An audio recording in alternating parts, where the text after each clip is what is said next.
Well, happy Friday and welcome to the Dr. Maria Show. It is August 8th, 2025, and look where we are at. We are in Las Vegas, Nevada. Now, we're here for a very important conference. It's called VINDICATED, and we have General Flynn, Rudy Giuliani, Christina Bobb, many of the people, Mike Lindell, many of the people who were lied about, who suffered financial ruin because they were telling the truth. And now they are vindicated because everything they told you about the 2020 election, about the corruption within the Department of Justice, the FBI, it's all being laid out with receipts. Well, I want to jump back to a different subject. Last week I was in Rome with the NCRI, the National Council on the Resistance of Iran, and the MEK, and we did a few things at this conference. We certainly honored the more than 30,000 people that were killed in the massacre of 1988. And just 2 people the week before were murdered. So it's this reign of terror, and it's not just one person. It's the Ayatollah. It's the mullahs. It is the Revolutionary Guard. But we can't forget the president of Iran as well. Under his short term, there's been over 1,700 people murdered just because they think a little bit differently and they want a free Iran. Well, one of my favorite guests is here today, Ali Reza Jafarzadeh, who is with the National Council on the Resistance of Iran right here in the United States. Welcome back to the show. Thank you so much, Dr. Maria, and you are one of my best shows, my favorite shows. Oh, Definitely. very good. Thank you for that. Now, Ali Reza, you're on the forefront of everything that's happening inside and outside of Iran. There's people inside Iran who take great risk to protest. I mean, they've seen what happens, but they're standing strong.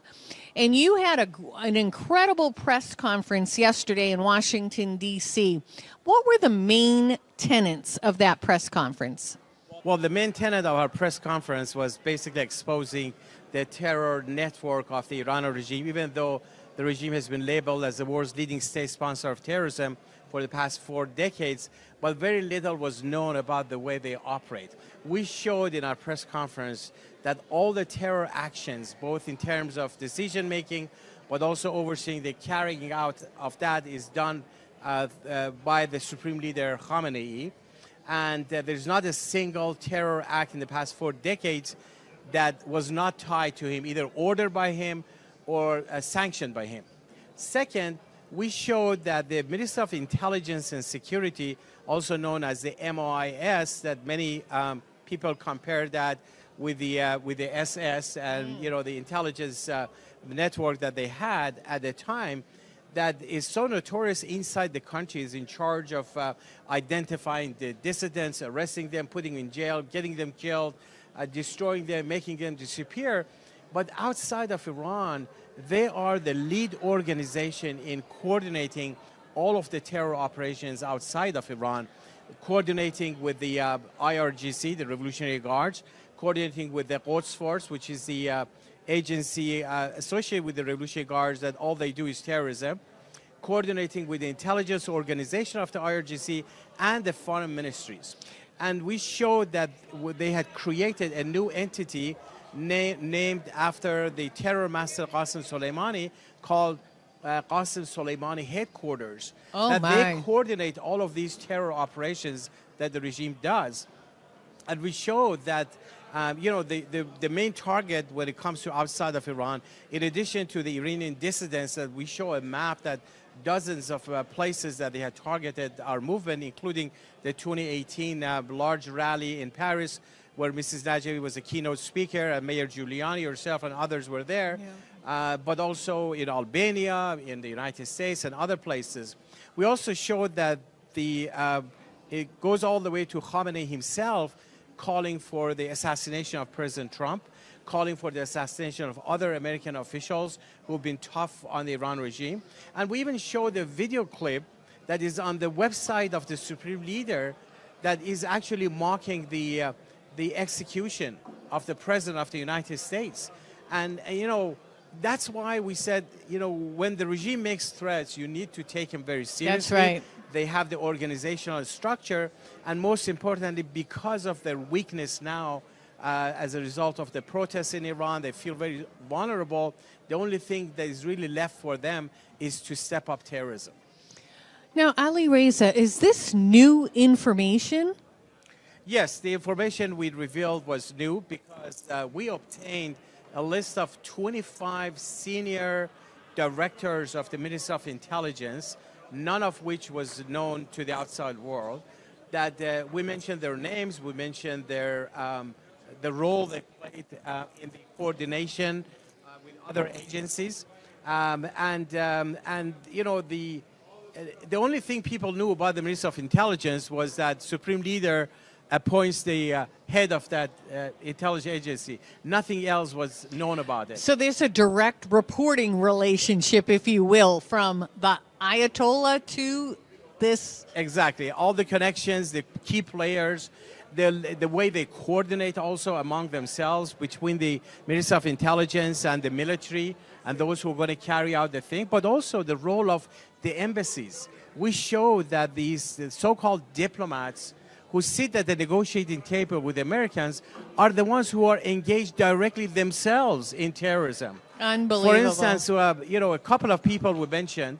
One of them was Reza Amiri Muqaddam. He was at the negotiating table in 2007 in Iraq, across the table of you know, then Ambassador of the United States to Iraq, Ryan Crocker, talking about the security of Iraq.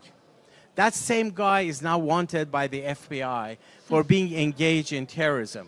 The second person we mentioned was that a person called Ghulam Hossein Mohammad Nia, who was based in the U.S. before at their UN mission in New York. His job was to recruit spies and handle spies. And then he became the ambassador in Albania. Oh. And he was actually expelled by the Albanian government because he was involved in that terror plot, foiled terror plot in Albania.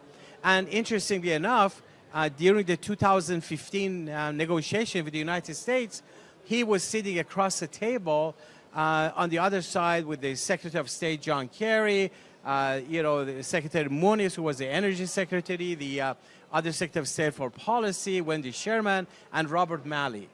So the message was that those so-called diplomats who are sitting and negotiating with the Americans, the chances are they have blood on their hand. Wow. They are terror diplomats, not, you know, negotiators. Wow, that is explosive information. You know, one of the things that you've been so wonderful at, and that's educating people. We all kind of know that the Ayatollah's evil. We know the mullahs are religious fanatics, revolutionary guards, corrupt, murderers.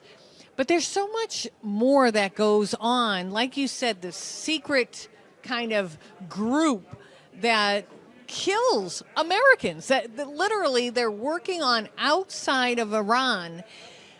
Now, we talked about how the people of Iran have been standing up. What is their momentum after the United States and Israel collaboratively bombed the crap out of them? Were they excited, or did that make them more scared? Well, certainly, I think what was on display during the conflict was actually the vulnerability and the weakness of the Iranian regime, because they always boasted that they're the most, you know, fearsome force. They're annihilating this country and that country, and they're suppressing their own population. But the world saw that they couldn't even protect their own commanders of Revolutionary Guards. But what really is important is to understand that before this recent military conflict in June, there were several rounds of major uprisings in Iran, people protesting against the regime, chanting slogans, death to the dictator, death to Khamenei, death to the oppressor, be it the Shah or the supreme leader. And it was in all 31 provinces of the country. So there is this momentum shaped in Iran already who want to bring about change. What the regime always did, they used their revolutionary guards, they used their suppressive forces, trying to suppress the population, trying to convince the population that the mullahs are 10 feet tall. Yeah. What happened, since last June, but not even that, even months before that, because a lot of the proxies of the Iran regime had been shattered in the region. Their biggest ally, Assad, was gone. Hezbollah, which is by far the biggest proxy of the Iran regime, not very much of it was left. The Shia militias in Iraq were weakened, and then adding that to the uprisings in Iran. So I think the mullahs are so desperate now because they feel really there's nothing left of them. They were relying heavily on two things. Number one, on their nuclear weapons program as a means for their survival, which not much of it is actually left. The nuclear program of Iran cost $2 trillion. All of that was up on smoke, so nothing is left of it. And so the only thing they rely on is their terrorism, and they try to suppress the population. And that explains why, since Pezeshkian took office just last year, about 1,700 execution of prisoners, including political prisoners. Just last week, 2 members of the MEK who were sentenced to death, were hanged. And another 5 were moved just today out of one prison to the other. And many people fear that they are next in line to be executed. That's why a lot of human rights organizations are speaking up. This is the time to hold the regime accountable, both for the killings inside Iran, but also for their terrorism, for their rogue behavior. This is not the time to give them concessions, give them any kind of comfort. And that's why I think it's crucial for the United States, for Congress, for Europe, and everybody else to line up all of their vectors to hold the regime accountable, but at the same time, reach out to the people of Iran, create space for them, recognize their right to overthrow the mullahs. I love it, and it is their right. Right? When I was talking to Lolo on my show, I think us Americans, we identify with people who seek freedom, right? We did it against the English Empire. The Sons of Liberty rose up. Today, people would call them a terrorist group. We look at them as our heroes. And that's the same thing for MEK. MEK, unfortunately, Bill Clinton made them a terrorist organization, not because of any evidence they were a terrorist organization. They were certainly opposed to the Ayatollah, but it was to appease the Ayatollah. No more appeasement programs. Bill Clinton did it. Biden did it. Obama did it. We've got to stop feeding the beast. And one of the many things I like about Maryam Rajavi, who's the president-elect of NCRI, number one, she's a woman. So I think that's pretty unique in the Middle East. And she is a leader, very smart, charismatic. She has councils, if you will. So if the government does get turned over in Iran, they can come in and stabilize. There'll be people who know how to run infrastructure, know how to run finance. And she wants them to have a free election. She's like, 6 months, if they don't like us, vote us out. So it's very Democratic, Republic type 10-point plan. And that group never, ever asks another country for weapons, for money. They know it's going to come from within Iran. They know it. And I feel like it's coming. It is coming. Because now's the time, right? The Ayatollah, the people around him just get more and more evil. And let's talk a little bit about the son of the former Shah who was thrown out, overthrown, died in exile. His son is now calling himself King Reza. He says he wants to work with the Revolutionary Guard. The minute I heard that, Ali Reza, I'm like, what? You want to work with murderers? We can't trust this guy. Like, they send their bots after me on X. You know, they're like, the people of Iran love this guy. I don't believe that. What do you think? Well, first of all, Dr. Maria, you said it very well. I mean, you had to explain that you're talking about the son of the Shah. That's the only credential left for him. Otherwise, no one would know who you're talking about. And the most important thing is that his father, the Shah, was swept out of power, not by a coup d'etat, but by a genuine revolution. Millions of people came to the street and overthrew that dictatorship. Why? Because, 4 years before the fall of the Shah, he dissolved all of the political parties. He said, there's only one party, that's my party. You either become a member of that party or you go to jail or get your passport and leave the country for good.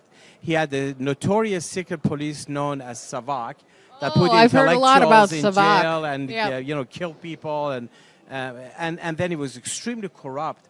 All the wealth of the country was consolidated in his family, people around him. So that's why people just threw him out of power. And interestingly, he and his father, Reza Shah, they came to power 3 times, all 3 by coup d'etat.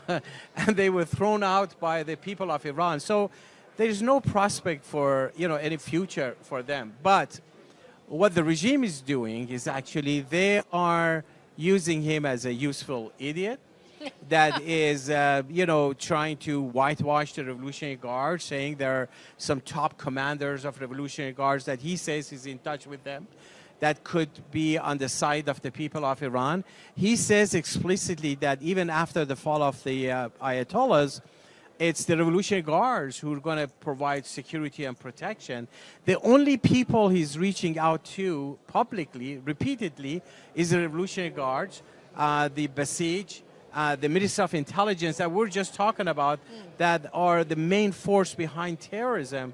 And he says, here's the QR code, ask the commanders of Revolutionary Guards to fill out an application to join him. Well, the last time I checked in Syria, when the Syrian government was overthrown, no one filled out an application. When you have a revolution in shaping, you don't fill out an application, you go out there and fight. That's what the Iranian people have been doing. That's what the Iran resistance has been doing. And anybody else who just wants to take advantage of the uprising of the people, the desire of the people for change, just jumps in every once in a while out of nowhere. You have to be very suspicious about them. And second, when they start talking about, reaching out to Revolutionary Guards, that's where the red flags go out. And that's why everybody else has distanced themselves. They shunned him. There's no opposition figures, opposition groups, anybody who's willing to work with him. It's only him and the people around him and the remnants of the Savak, the secret police of his father, or the people who are associated with this regime, the Revolutionary Guards and people who are part of the regime who are around him. And that's why nothing, honestly, Maria, is going to stop the genuine revolution of the people of Iran, the desire of a nation of about 90 million who have repeatedly come to the street wanting change. The desire for freedom, for democracy, is something that, no dictator can crush it. Can I ask a very naive question? Do people for tourism go to Tehran or anywhere in Iran? I can see family members traveling back to Iran, but do they get any tourists? Well, not really, because if you are going to go, and by the way, Iran is a beautiful country. If there's one place in the world that people want to go see, definitely it's Iran, with a tremendous history and culture, great people, the most welcome, nation you can go to. However, because of the rule of the mullahs, every foreign national that goes to Iran becomes a target, a potential hostage. Yeah. That's how they take hostages from any nationality they want. We were talking about the terrorism in France in 2018. The main culprit of that terror operation was a diplomat of the Iranian regime who was caught with a bomb. He was put on trial. He was sentenced to 20 years imprisonment. After several years that he was in jail in Belgium because that's where the case was.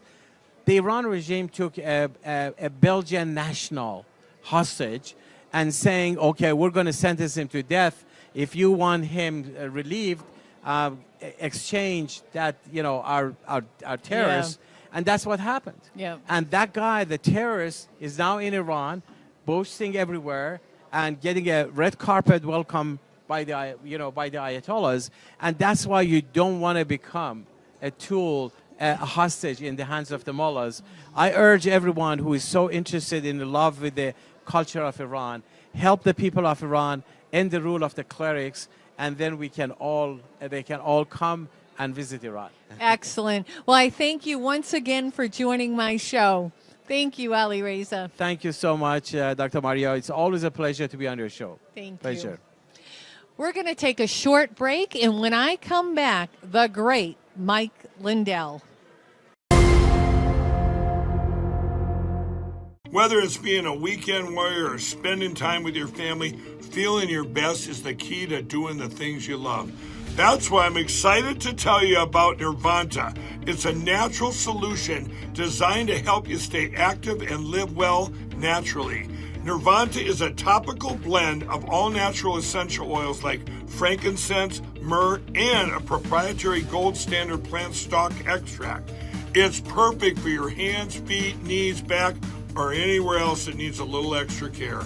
Use Nirvanta proactively as part of your daily maintenance routine, and you're guaranteed you're going to feel the difference. Simply massage Nirvanta in for at least 60 seconds, 2 to 3 times a day to get the best results.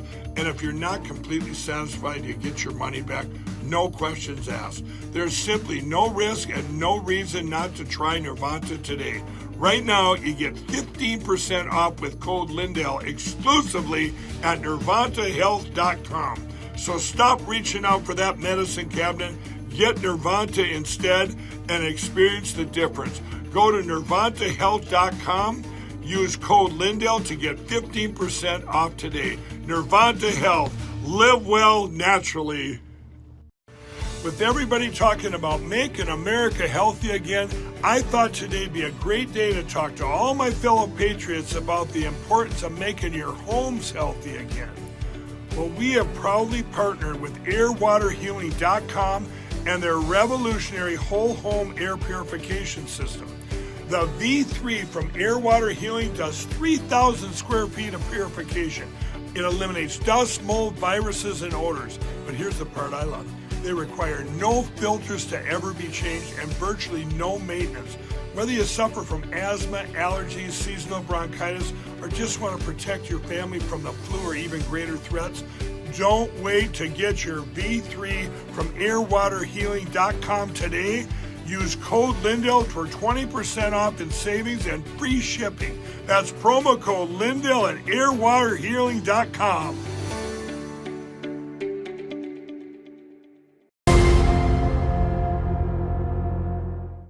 Welcome back to the Dr. Maria Show. Wasn't that a fascinating conversation with Ali Reza?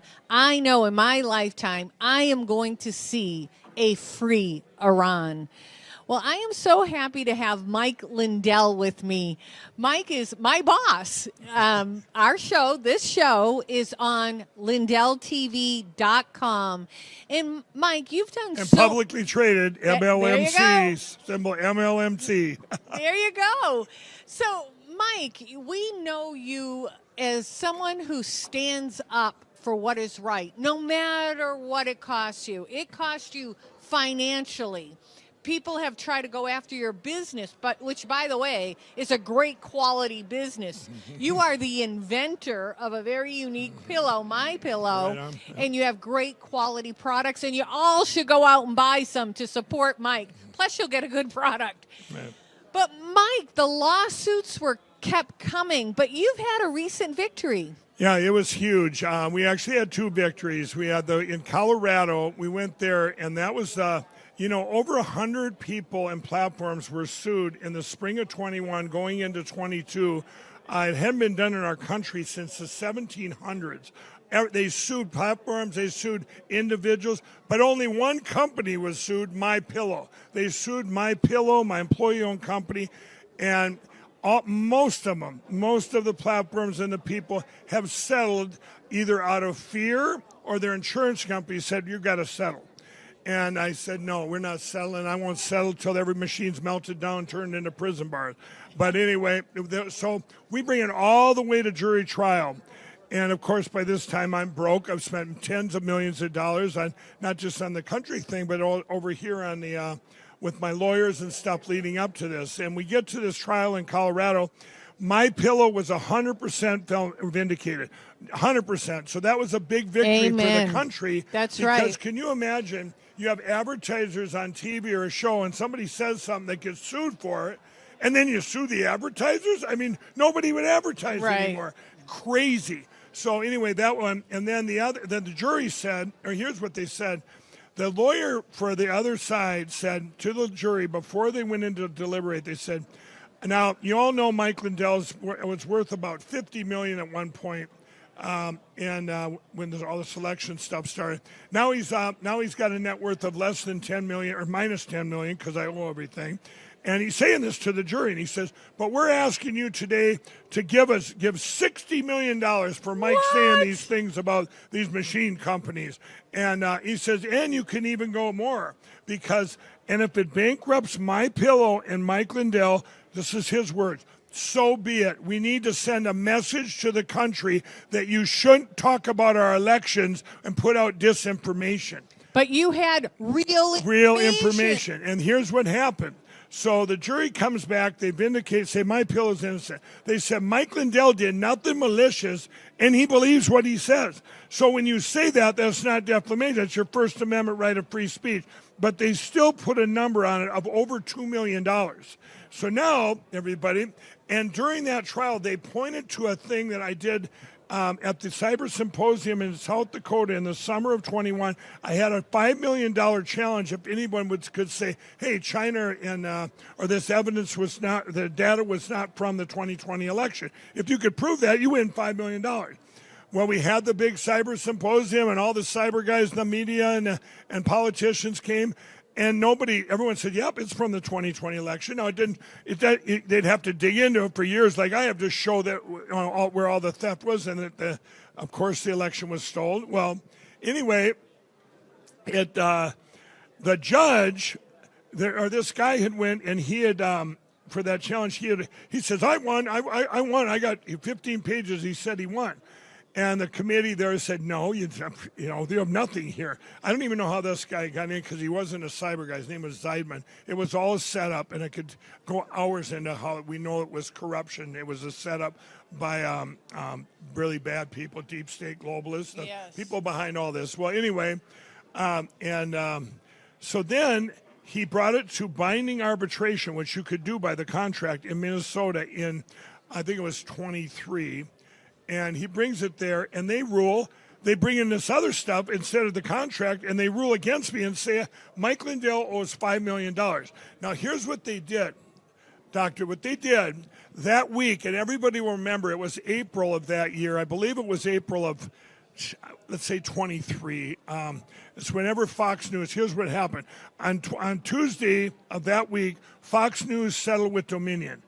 $787 million. Yeah, more than it was valued at. Yeah, it was That's crazy. Strange. Everyone's going, that's weird.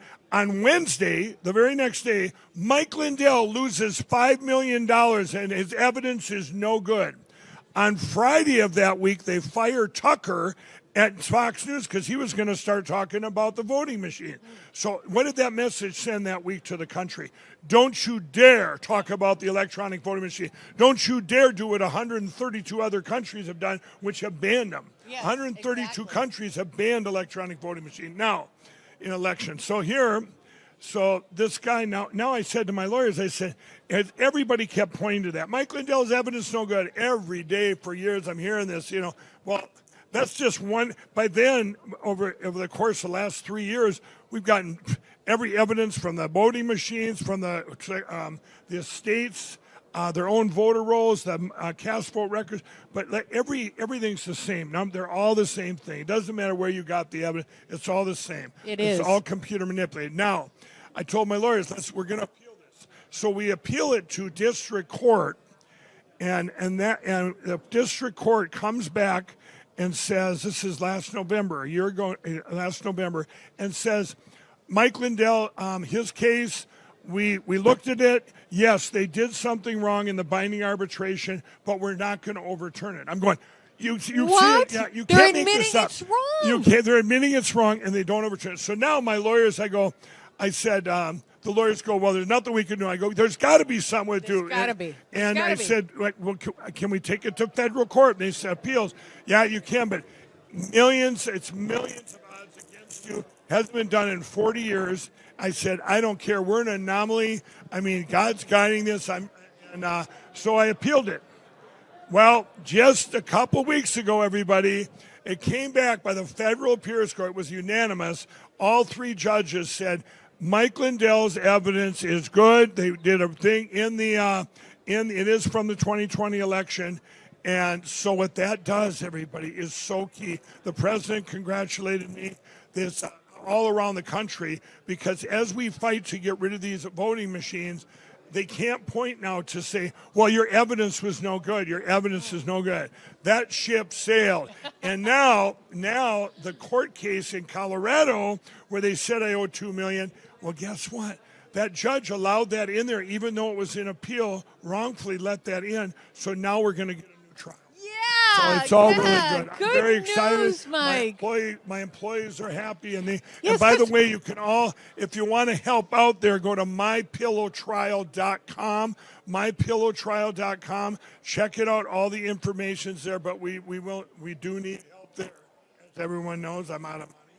Yeah, and isn't it true, Mike? My Pillow is employee owned. Yeah, it's employee owned. And why would they ever? And by the way, we still have two other pending lawsuits. Dominion sued My Pillow, and Smartmatic sued My Pillow. And you know what they sued them on? They said, here's the logic.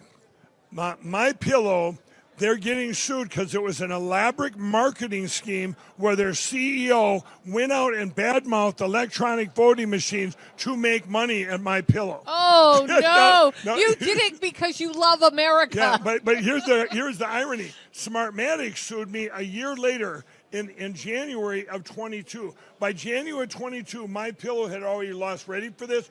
$200 million in sales. All the box stores canceled us. Shopping channels canceled us. You name it, they canceled us. Even My Pillow's Twitter, My Pillow's accounts where we all this stuff.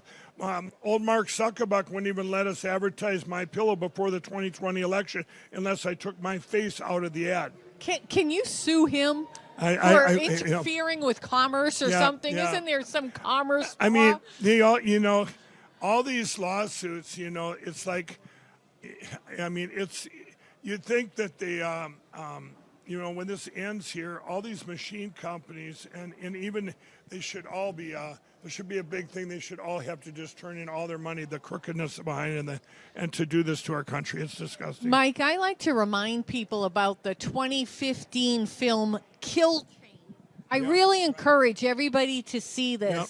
This is when the Democrats All of thought the voting machines were manipulative. No. They didn't thought. They knew. Yes. They knew. Yes. That's the difference. That's right. You're right. All the Democrats said for years, we got problems. We got to get rid of these electronic voting machines. Amy Klobuchar, my senator in Minnesota, she named the She four wrote companies. a letter about it. And she named the four companies. She goes, you got four of them. Dominion, Hart, ES&S, and SmartMatic. They all control all our elections. She said it. Yep. She didn't get sued. Yep. They didn't get sued. Alex Halderman, horrible Alex Halderman, the cyber guy. I say that because I say, remember, I don't badmouth anyone unless they've attacked me and I know something about them. Like Crooked Brad Rassenberger down in Georgia, I always bring him up. But Alex Halderman, he was in the movie Kill Chain, And Harry Hurst, he's saying how the machines are vulnerable, they're bad. Yes. And then he goes, he's against me in Colorado, sitting in a chair saying, Mike's not,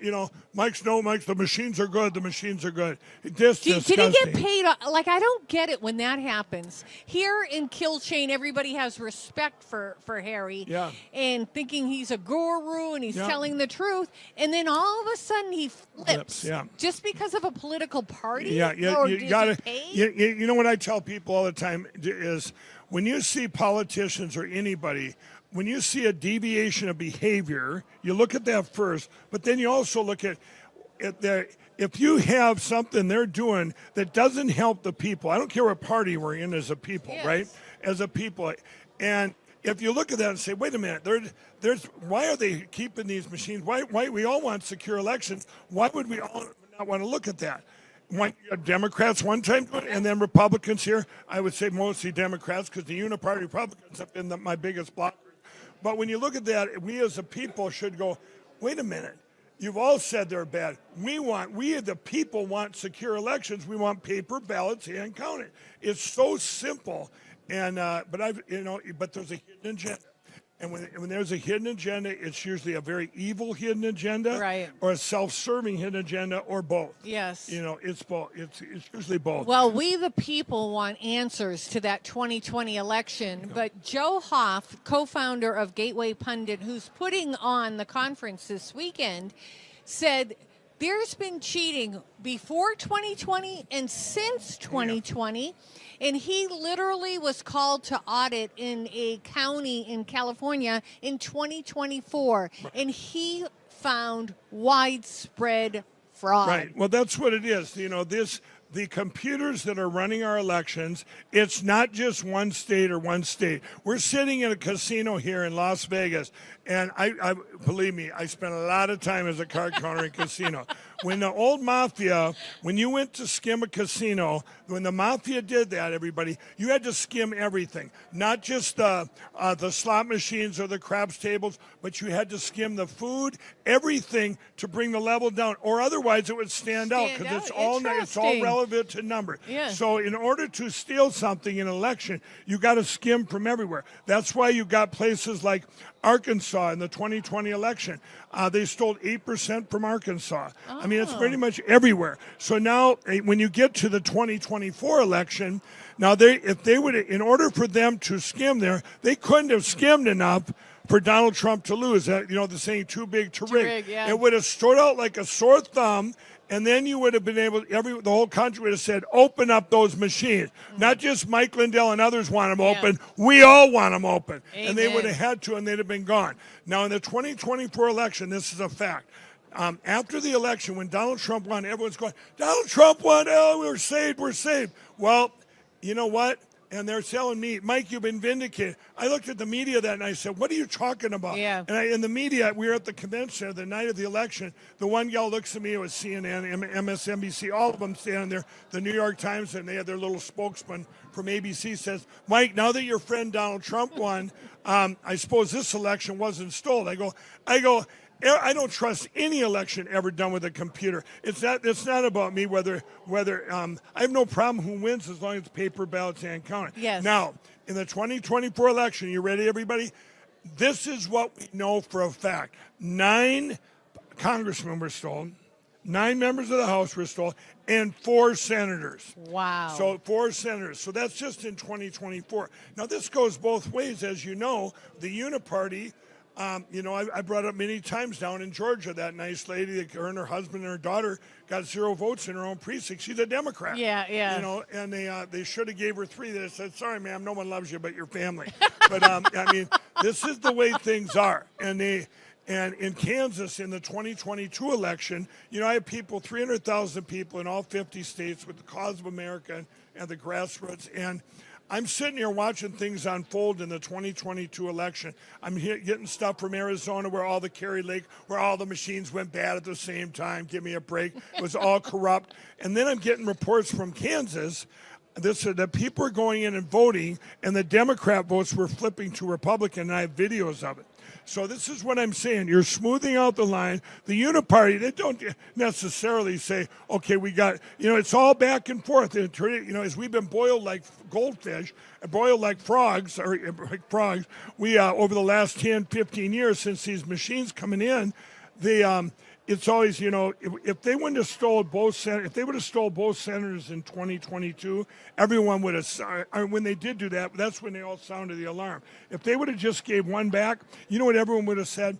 Oh, don't worry about 2020. Absolutely. We still got the Senate. We'll get him back in 2022. We'll campaign harder.